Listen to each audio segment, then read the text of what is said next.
Hello, Rosie. My name's Doug. We juggled together once a long time ago, and I hope you're still juggling or practicing or throwing balls.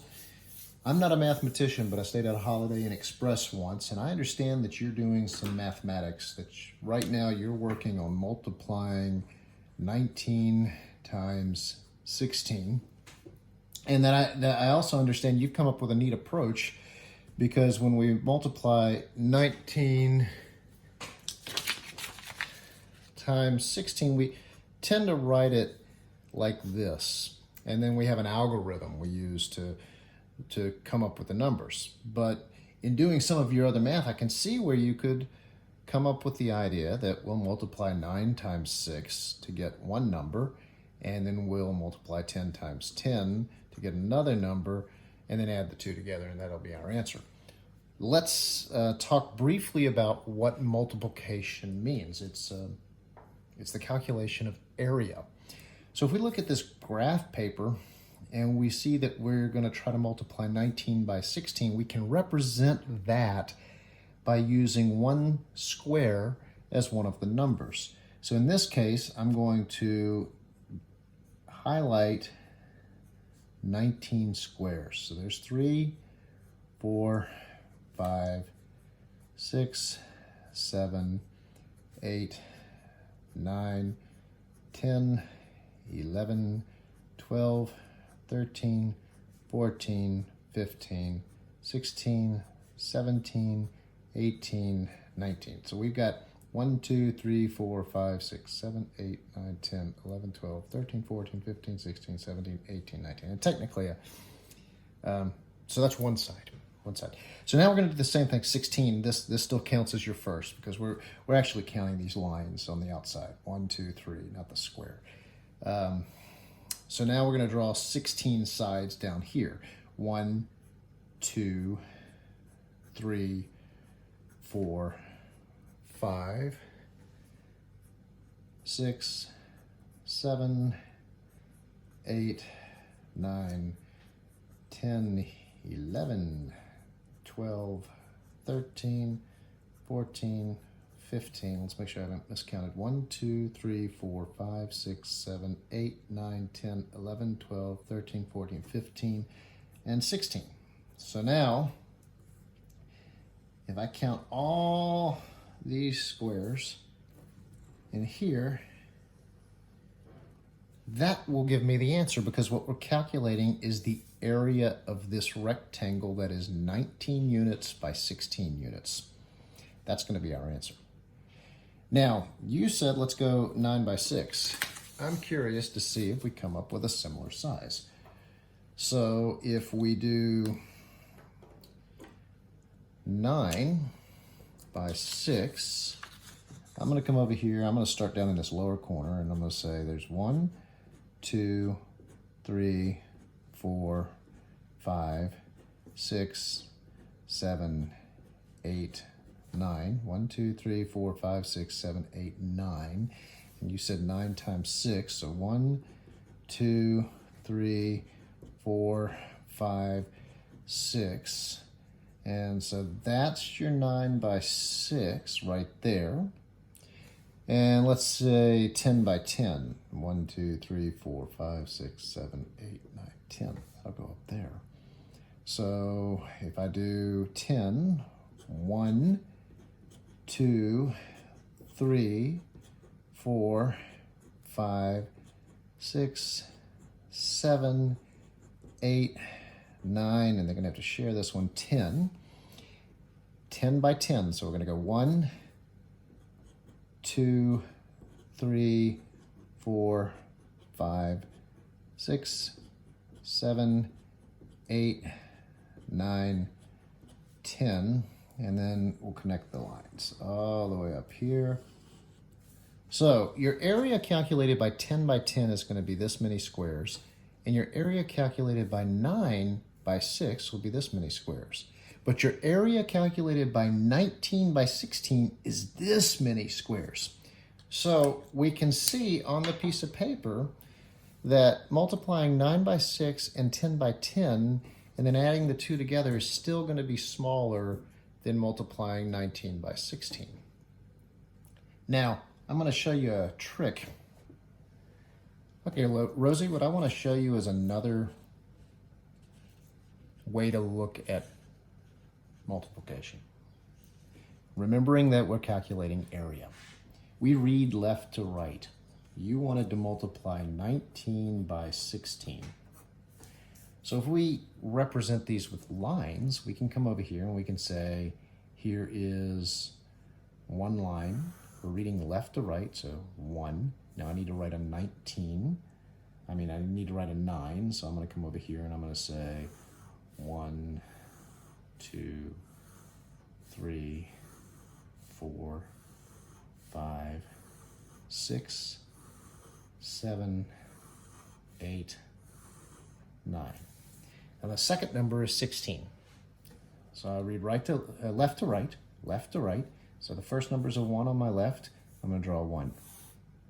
The second number is a 6, and I'm going to draw 6 lines. 1, 2, 3, 4, 5, 6. All right. So now what we've represented is 19 with a 1 and 9 lines, reading left to right, and a 16, reading left to right. The first thing's a 1 and the 6 lines. Now if we look at the intersections of these lines, let's highlight the intersections. There's an intersection there, intersections all here, intersections here, intersections here. A lot of intersections of points. So let's highlight all the intersections. Normally when we do an example like this, we don't do one with quite so many numbers. So I'm going to show you how it'll work with this, and I hope you like it. Now this works with when multiplying two numbers together, and they can be as big as they want. You can be in the thousands, you just keep moving the lines over here. You can be in millions. But we're going to do it with the 2 digits that you have. Now, if you look at this, you have a grouping here. That's where the 9 lines intersect the 6 lines. So these are your 1s. Over here we have an intersection of the 1s. It becomes a grouping. These are your 100s. In the middle, we have our 10s. So let's count all the 1s. 1, 2, 3, 4, 5, 6, 7, 8, 9, 10, 11, 12, 13, 14, 15, 16, 17, 18, 19, 20, 21, 22, 23, 24, 25, 26, 27, 28, 29, 30, 31, 32, 33, 34, 35, 36, 37, 38, 39, 40, 41, 42, 43, 44, 45, 46, 47, 48, 49, 50, 51, 52, 53, 54.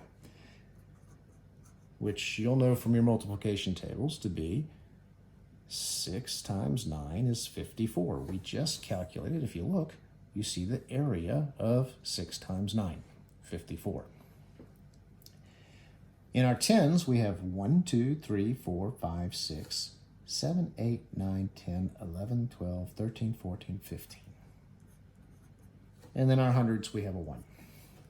Now our answer cannot possibly be 1, 15, 54. Just like in your other math, your addition and so forth, when you have the 1s exceed, we have to take this number and carry it over here. So we're going to take that 5, and 15 plus 5 is 5 and 5 is 10. Carry our 1, 20. So we now have 1, 20, and 4.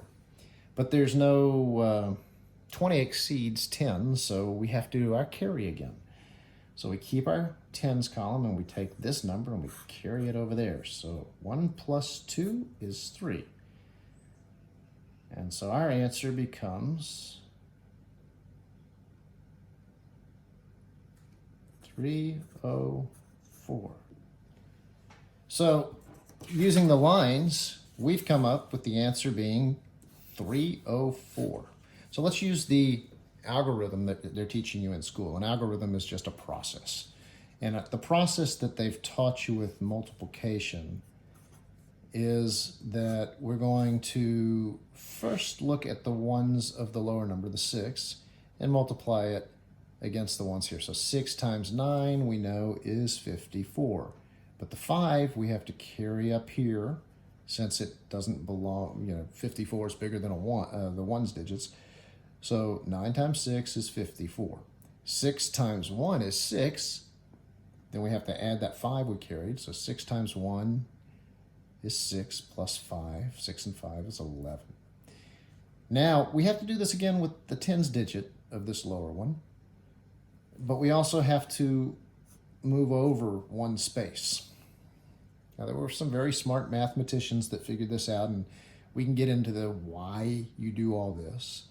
But this is the formula that you end up memorizing to do this. 1 times 9 is 9. 1 times 1 is 1.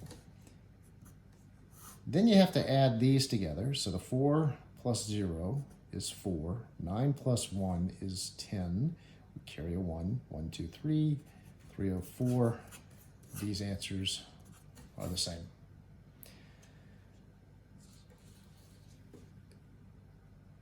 This line math is good for helping you understand area. This is not how you're going to go through the rest of your life doing multiplication. You're going to learn this formula to do your multiplication. But ultimately, you want to know that you're calculating area so that when you calculate 19 times 16, you're figuring out the area, all the space inside that square. And if you just calculate 9 by 6 and then do 10 by 10 and add the two together, your number's going to be much smaller than the actual answer. I hope this has been helpful. Good luck.